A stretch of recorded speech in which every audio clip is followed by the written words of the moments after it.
Assalamualaikum warahmatullahi wabarakatuh, kawan-kawan, sahabat. Jumpa lagi dengan saya Muhammad Fitness Channel. Hari ni saya beli ni lah kawan-kawan. Sahabat, saya beli mesin pancing baru lah. Ni baru sampai tadi ni, baru sampai. Saya nak buka lah kawan-kawan, sahabat.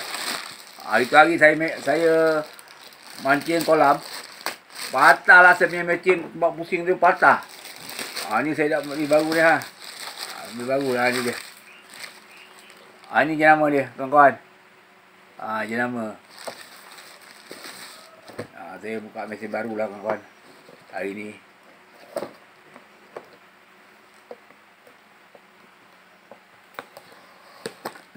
Jenama dia nama DKO. Buatan China ni. Ini dia, kawan-kawan. Ini dia, kawan-kawan. Saya dah buat macam game.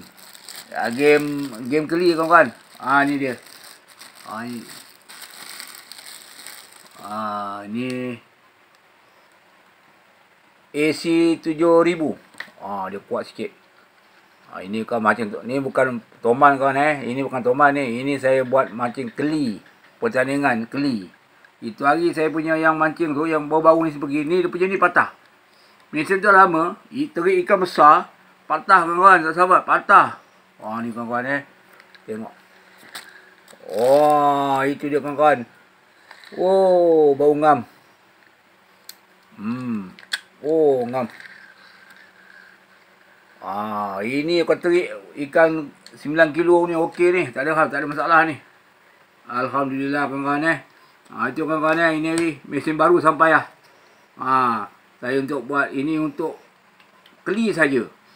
Saya macam keli. Game keli. Okey kawan-kawan Alhamdulillah. Itu hari punya dah rosak. Simpan. Ini yang baru. Baru sampai. Murah je kawan-kawan Okey kawan-kawan. Sekian saja konten saya. Assalamualaikum warahmatullahi wabarakatuh.